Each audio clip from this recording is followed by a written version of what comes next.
Ang pagpasok ni Crollo sa mga plano nitong si Morena, ang backstory sa boss ng Healy family, ang kanilang tunay na objectives at ang patuloy na mind games sa negotiation games na ginagawa ngayon nitong si Borsken at ni Morena. Ang lahat ng yan at marami pang iba itatalakay natin sa video na to. Siguraduhin nyo nang nakalike, nakasubscribe at na-ring nyo ng bell button para automatic ma-notify kayo pag release natin ang susunod na video. Pero wag na nating patagalin pa. Let's go! Ang title ng chapter na ito ay Negotiation. At makikita natin dito guys na nagsimula na nga ang negotiation game sa gitna ni Borsken at ng boss ng Healy na si Morena. Pumili na agad itong si Borsken ng baraha mula sa side ni Morena dahil ayon nga sa rules na inilatag nitong si Morena sa previous chapter, si Borsken talaga ang unang pipili ng baraha. At ang baraha na pinili ni Borsken ay walang iba kung hindi ang objective card. Ang card na kailangang sagutin ni Morena sa pamamagitan ng pag-reveal ng kanilang goal, ng objective ng Healy family at ng kanyang personal na mga kagustuhan. Dito na nagsimula ang negosasyon. Na-realize agad ni Morena na ang pinakaunang priority nitong si Borsken ay ang malaman kung ano talaga ang pakay at ang balak gawin ng Healy family, na sinagot naman ni Borsken ng walang alinlangan. Na of course, yun ang pinaka-vital na information na dapat muna niyang malaman tungkol sa pamilyang ito in case na sumama at makisapi nga siya sa Healy family. Na sinagot ni Morena na maganda daw yun. This is a good opportunity para makilala at mas ma-familiarize pa nitong si Borsken kung ano talaga ang Healy. Habang nagulat na lamang ang iba pang mga member na present sa nangyayaring larong ito dahil biglang lumingon itong si Borsken sa kanila. Tinanong niya itong sila Yoko Tani ng isang tanong kung ilan daw ba ang iba pang mga miyembro ng Healy family. Aabot daw ba ito o lalampas daw ba ito ng 50 members? Pero hindi sumagot ang mga miyembrong ito.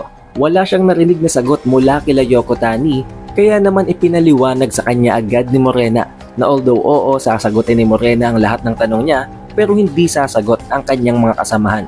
Kung may kailangan daw malaman itong si Borsken, kailangan sa kanya mismo ito magtanong. Sinagot naman siya ni Borsken na actually, since ang pinili niya ay ang objective, may kinalaman naman daw sa goals o sa kung anumang balak or pakay na mangyari ng Healy family ang kanyang katanungan.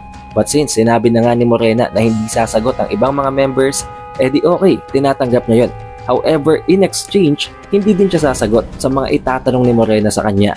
Sinagot ni Morena na nakakalungkot naman daw kung ganon.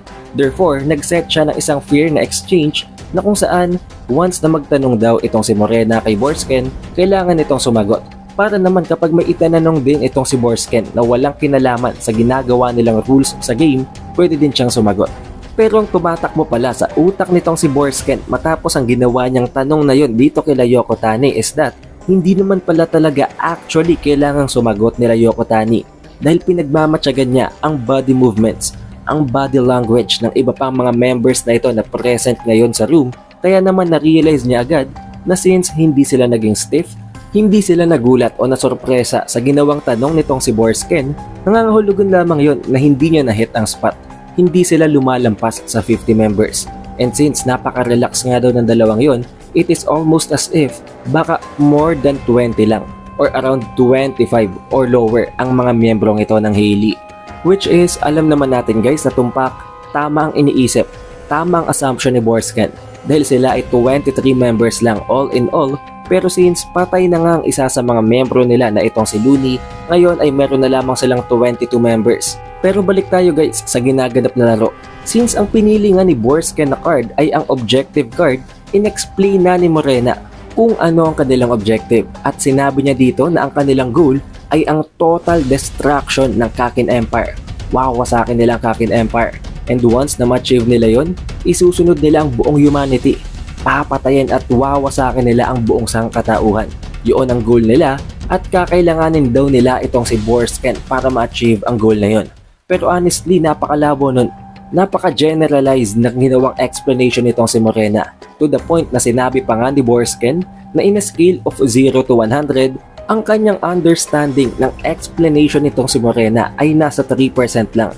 Napakababa guys, na para bang sinasabi niya na wala talaga siyang naiintindihan dahil napaka-broad ng ginawang explanation ni Morena. For that reason, ginawa naman ni Morena ng mas specific, ng mas hinimay-himay na explanation nitong si Morena ang kanilang objective.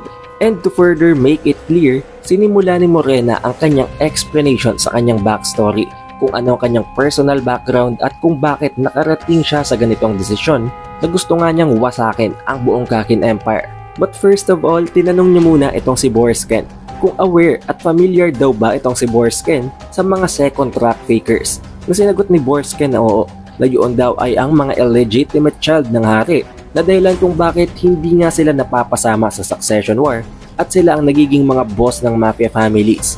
Na sinagot nitong si Morena na oo, kung ang tinutukoy daw ni Borsken ay ang tunay at ang orihinal na Morena Prudo, tama siya. However, ang kausap niya ngayon ay hindi talaga isang royalty. Walang kahit na konting amount ng royal blood sa kanyang katawan dahil ang tunay na Morena Prudo ay patay na. Nang dahil dito, nagulat itong si Borsken at dito na siya nagsimulang maguluhan. Now guys, i-explain ko ito dahil hindi ito nabanggit sa napakaraming mga content creators ng Hunter x Hunter na nakita ko na all throughout these years, pero ang katotohanan, itong si Morena ay hindi talaga ang tunay niyang identity. Ang itsura, ang appearance nitong si Morena ay ang literal na Morena Prudo, pero hindi talaga siya si Morena Prudo. It is a different individual na ginaya lamang ang itsura ni Morena at kinuha ang kanyang identity para mapasok ang mafia family at para masimulan ang ginagawa nga niyang warfare sa loob nito. Now para mas malinaw guys, i-explain ko ito bit by bit nang hindi na ito pinapahaba pa. Ang magiging key points dito guys ay ang Shrovetid Carnival at ang Lese Majesty.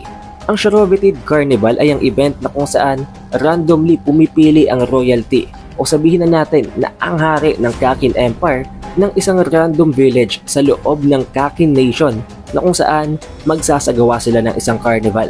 Although it is not a carnival na actually masaya at kung saan maraming matutuwa ng mga individuals dahil ang pipiliin nilang village ay kung saan pipiliin nila kung sinong mga walang kwenta at kung sinong ituturing nilang stewards. At tama kayo nang narinig guys, dalawang classifications lang ng lahat ng individuals sa loob ng village na yon. It is either a steward or kung hindi ka steward, basura ka. Hindi ka significant na individual at hindi ka nila i-acknowledge. Ngayon dito naman papasok ang Lese Majesty. Sa pamamagitan ng ginagawa nilang pagpiling ito ng village, ang lahat ng mga stewards na ito ay ginagamit nila para magparami. Tama kayo nang narinig guys. Through sexual intercourse, ginagamit nila ang lahat ng napili nilang stewards para mag-create ng orphans. At bago pa nga daw magkaroon ng democracy sa loob ng Kakin Empire, mas lalo pa daw mahigpit ang batas sa loob nito. To the point na bawal silang tumanggi. Kahit na minor, kahit na ano, wala silang karapatan na tumanggi sa mga royalty. Ang mere pagtingin nga lang daw o kung titingnan mo ang royalty at basta-basta kang magsasalita nang hindi ka binibigyan ng kahit anong permission ay pwede ka na agad patawan ng death penalty as punishment. Ganun daw katindi bago pa man lamang maging isang tunay na nation ng Kakin Empire. And knowing na ang mga royalties nga ang gumagawa ng mga pagpaparami sa loob ng ginaganap na carnival na ito, hindi din sila pwedeng kumontra tulad na lamang ng paggamit ng DNA profiling or tulad na lamang ng mga DNA testing para tingnan kung may mga legitimate ba na may royal blood sa iilan pang mga ginamit nilang stewards. Pwede din silang patawan ng death penalty sa mga acts na yon. At itong si Morena Prudo ay nabuo sa pamamagitan ng prosesong yon.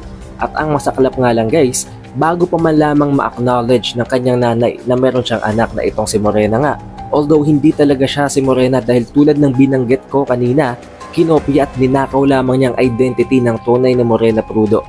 Namatay ang kanyang nanay nang dahil sa walang humpay na carnival events. Hindi siya nakatulog ng napakaraming araw, napakaraming gabi at pinagpapatuloy ng mga royalties ang ginagawang pagpapahirap sa kanya.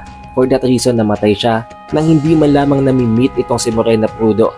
Ipinapadala daw ang lahat ng mga stewards at ng mga orphans sa loob ng isang facility, and specifically hindi isang normal na facility, isang human trafficking facility na pinapakita lamang nila as a front na para bang isang medical facility na tumatanggap ng mga buntis na nagbibigay anak. At ang mafia family na nag-o-oversee, na nagko-control sa facility na yon ay walang iba pala kung hindi ang Hailey family. Sa loob ng facility na ito, ang mga orphans ay kinaklasify din. Siniseparate into two classifications, into two categories, na ang mga second class fakers at ang mga meat. Ngayon, ang second class fakers guys, ay ang mga individuals or ang mga orphans na merong royal blood sa kanilang mga dugo. At ang mga meat naman ay ang mga walang kahit na konting amount ng royal blood, meaning walang kwenta, insignificant. Kaya naman from the word itself, karne, laman, alam nyo na kung anong purpose ng mga orphans na yon sa loob ng facility na yon. Pero may isa lamang silang pagkakahalintulad. Ang lahat ng mga orphans na ito ay nilalagyan ng marka na nakita nga natin sa explanation sa pag-introduce kay Broccoli at kay Onior Longbaw na ang bawat mga illegitimate na mga anak ay binibigyan na agad ng mga double slash scars o para bang dalawang linya na sugat na guhit para ipakita na sila ay mga illegitimate. Although hindi pa nga sila natitingnan kung talagang may royal blood pa, nilalagyan na agad sila nito. Now the thing is, after 20 years na nabubuhay itong si Morena, pinanindigan lamang niya na isang literal na myth lamang siya. Na alam ko naman guys na alam niyo na kung anong meaning.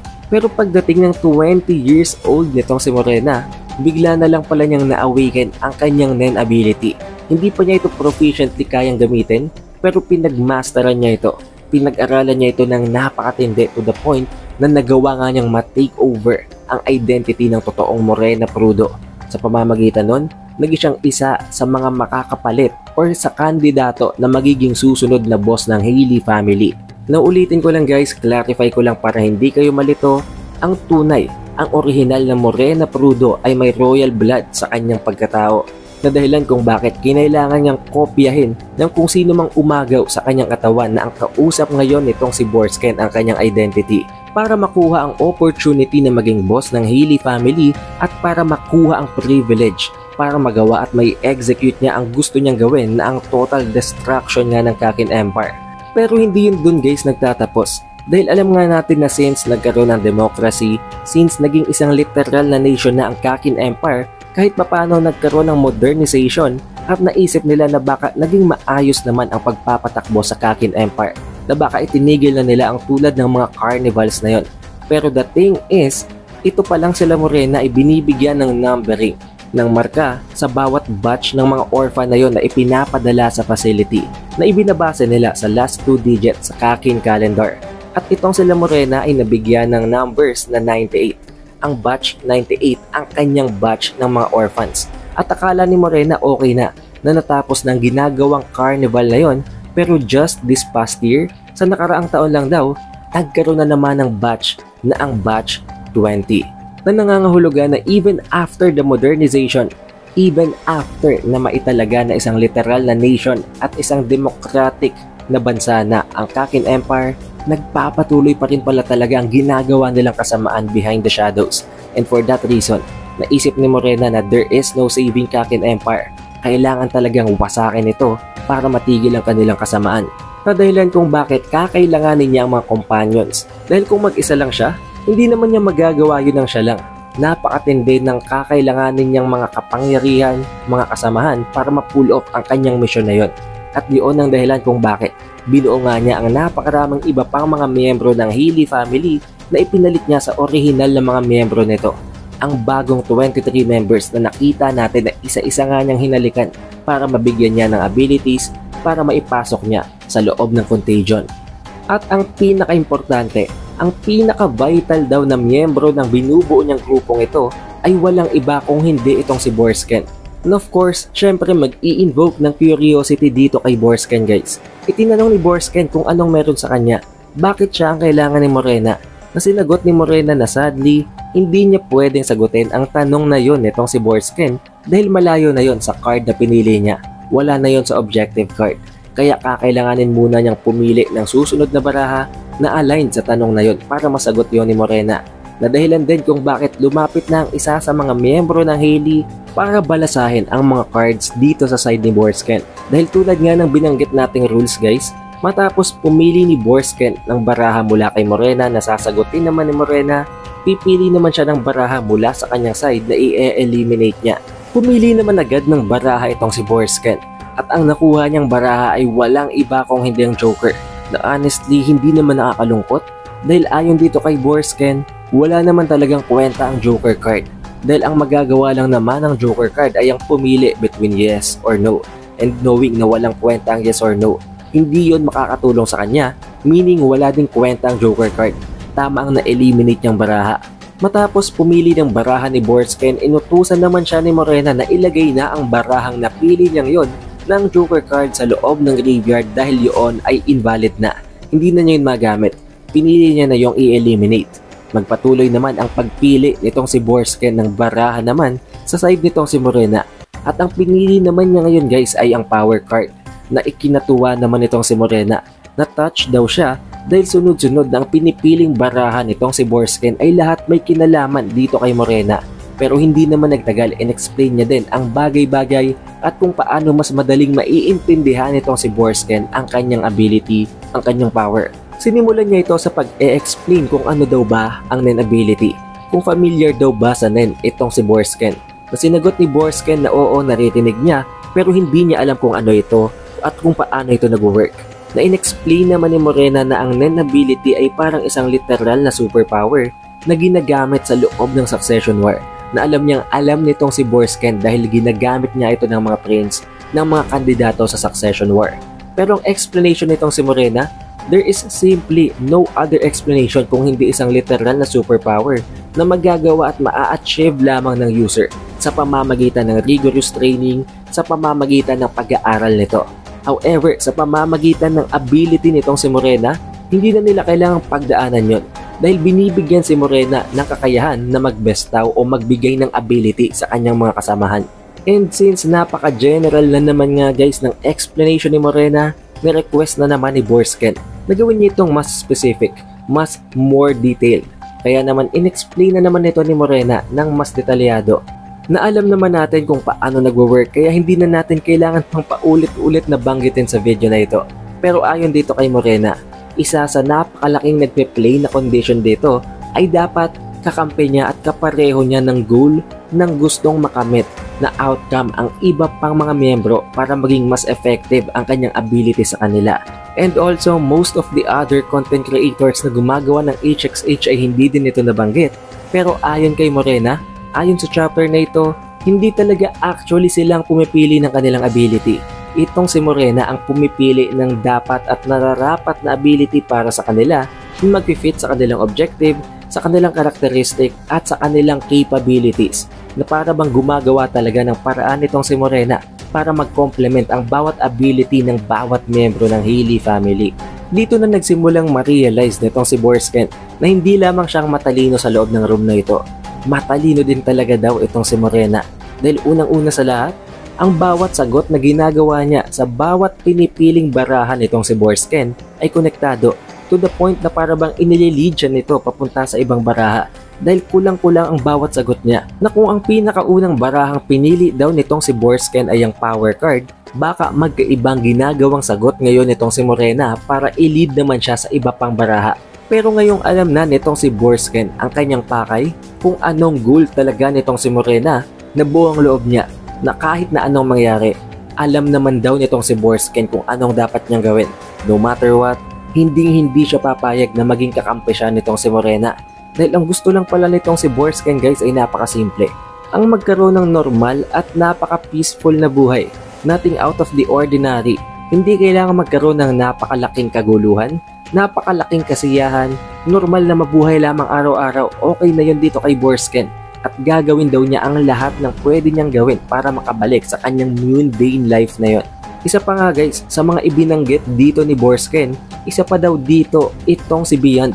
Nakakasira din daw si Beyond sa gusto niyang mangyari dahil paano nga naman magkakaroon ng normal at peaceful na buhay kung gusto nga nitong si Beyond na isakop pa ng Kakin Empire ang bagong kontinente or ang new continent.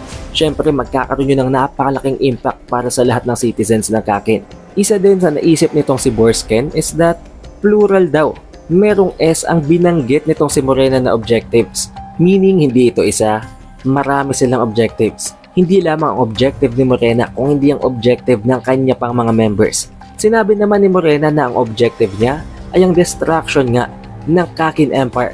However, ang mga miyembro ng Healy ay may kani-kanila pang personal objectives na hindi na kailangan pang isa-isahin nitong si Morena. In general, yun ay ang pumatay ng mga tao. Ang pumatay ng napakaraming mga individuals para mas maging malakas, para maging sapat ang kanilang strength para i-pull off ang destruction ng Kakin Empire. Ngayon ang pinagtatakan naman guys nitong si Borsken, Kung ganun nga na itong si Morena ang nagbibigay ng abilities sa kanyang mga kasamahan sa mga miyembro ng kanyang ability na ito na ang Contagion, bakit napili siya nito? Isa daw ba itong trick na para bang pinapaikot lamang nila ang utak ng kanilang nire-recruit para mapapayag ito, para isipin ng kanilang mga target na importante at isang vital na parte ng kanilang plano ang kanilang mga kinukuhang bagong membro? Kasi nagot naman itong si Morena na hindi yun ganun kasimple. Hindi sila nagtsachamba. Nagagawa nila ito sa pamamagitan ng ability ng isa sa kanilang mga miyembro. At kung nanonood kayo guys ng bawat chapter reviews natin, then surely alam niyo na kung sino ito. Walang iba kung hindi ang pinakamalakas na miyembro ngayon ng Hailey family na si Dogman. Sa pamamagitan daw ng ability ni Dogman na isang enhancer, napapalakas niya ang kanyang sense of smell to the point na hindi lamang ang identity ng kanyang target ang naaamoy niya kung hindi, maging ang kanilang Nen ability type. Ganon katindi ang ability ngayon ni Dogman guys. Sa pamamagitan lamang ng amoy, kayang-kaya niya nang i-classify kung anong klase ng kalaban, kung anong klase ng individuals ang kanyang mga target. And for that reason, na-figure out nila na itong si Borsken ay isa palang specialist. In-explain din itong si Morena kung anong specialist kay Borsken. In-explain niya ang tungkol sa Nen, kung anong tungkol sa 6 na mga types nito, ang 6 na classifications nito, na ang Enhancer, ang Emitter, ang Manipulator, ang Transmuter, ang Conjurer, at ang Specialist. At alam ko naman guys na alam niyo na to, hindi na natin kailangang paulit-ulitin pang banggitin ang tungkol dito. Magmula sa anime pa lang ay alam kong aware and familiar na kayo sa mga Nen ability types na to. Pero ang katotohanan guys, marami pa daw palang ibang mga specialist sa loob ng Black Whale at hindi lamang itong si Borsken. Pero napakaliit ng percentage nito to the point na ito ay 0.033% lamang ng passenger sa loob ng Black Whale. Unlike the other types na ang Enhancer merong 27%, ang Emitters merong approximately 24%, ang mga Transmuter ay 19%, ang mga Manipulator ay 15%, at ang mga Conjurer ay 15% din. So nagpapakita lamang dito guys na napakaliit talaga ng percentage ng mga specialist sa loob ng Black Whale. Pero hindi nawawala ang katotohanan na hindi lamang itong si Borsken ang specialist. Kaya naman we cannot deny the fact na marami pang ibang specialist na choices itong si Morena at hindi lang si Borsken na hinahanap nga nitong si Dogman. Yun ang binigay na mission sa kanya nitong si Morena, ang humanap ng mga specialist na magagamit ni Morena para sa ability ito na ibibigay niya. And that is also the very same reason kung bakit binanggit nga ni Morena na kung magpapatuloy na i-explain niya ang lahat ng bagay, masasayang nilang oras, na nangangahulugan na habang nagtatagal sila, nakakahanap na naman ng panibagong prospect itong si Dogman na pwedeng ipalit sa posisyon nitong si Borsken, kaya pwedeng kahit na anong oras i-eliminate nila ito kung hindi ito papayag. And currently, tulad ng makikita natin sa panel na ito guys, may nakita na namang panibagong specialist itong si Dogman na kung titingnan yung mabuting panel, walang iba kung hindi ang boss ng Phantom Troop na si Chrollo Lucifer, na nangangahulugan na kung hindi papayag itong si Borsken, hindi yung problema. May papalit sa kanya na mas talented pa at yun ay walang iba kung hindi si Chrollo. Ngayon na itanong naman itong si Borsken kay Morena na kung ganun isa nga siyang specialist, ano naman daw ang balak ibigay ni Morena na ability sa kanya para makatulong na ma-achieve ang kanilang goal. Sinagot ni Morena na at this point, hindi niya na pwedeng sagutin ang tanong na yun ni Borsken dahil kailangan niya ng pumili ng panibagong baraha na nakaayon sa tanong na yun. At yun ay ang yes card or ang no card.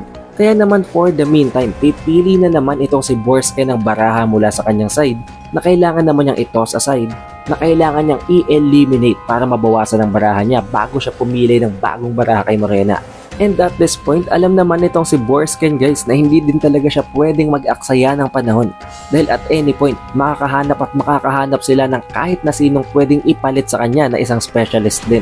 At ang baraha naman na napili na i-eliminate itong si Borsken ay ang yes card.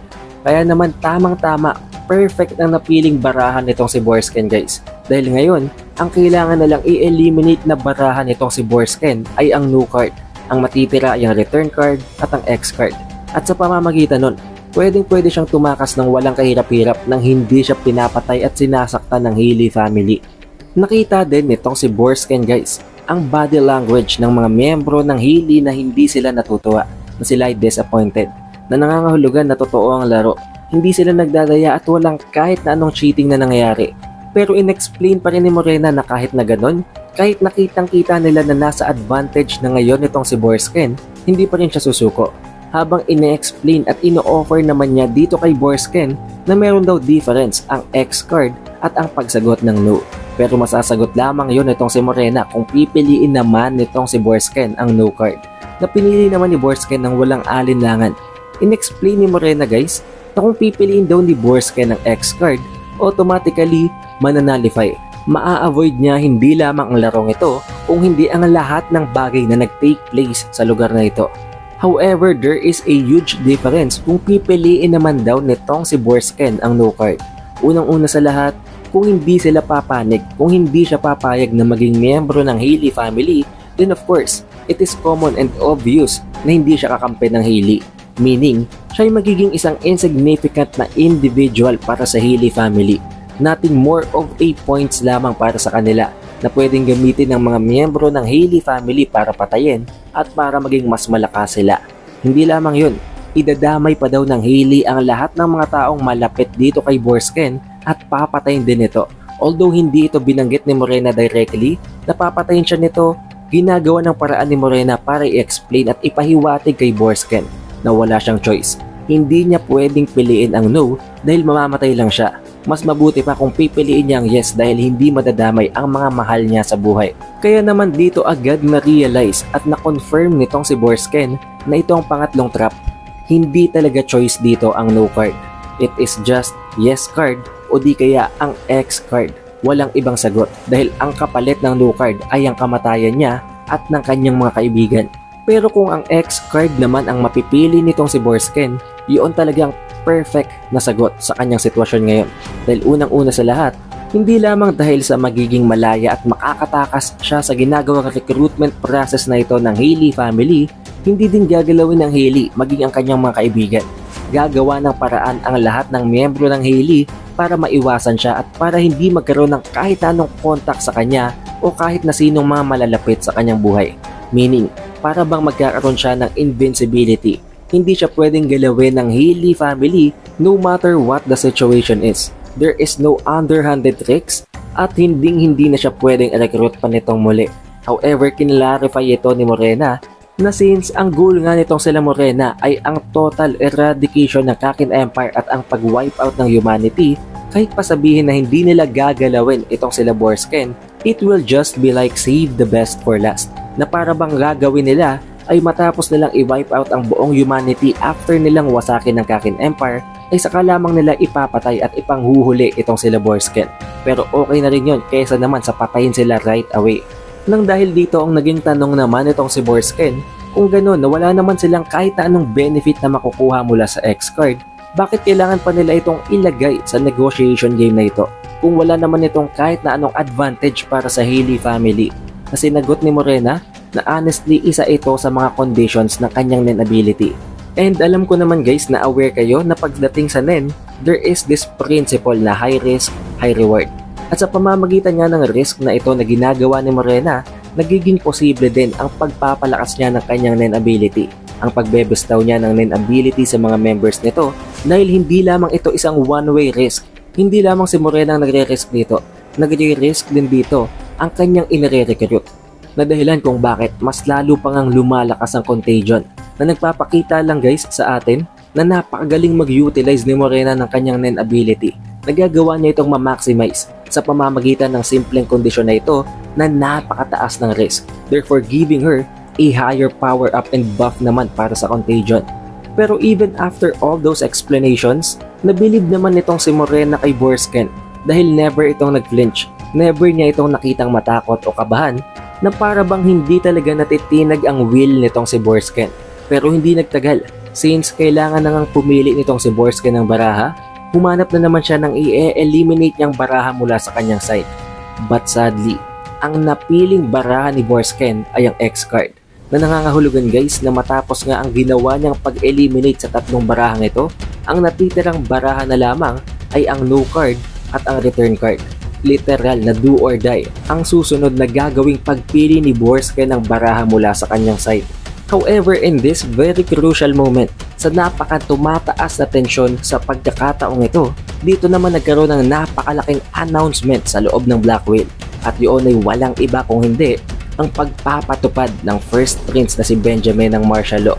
Inulit niya pa ito, "This is not a drill, martial law has now been imposed." However, kailangan na nating antayin ang susunod na chapter guys para sa susunod na mga pangyayari. At doon natin makikita kung paano mas titindi ang tensyon sa gitna ni Morena at nitong si Borsken. And eventually, malalaman na natin kung anong desisyon ni Borsken, kung anong baraha ang magde-decide ng sagot niya sa ginagawang request ng boss ng Healy na si Morena.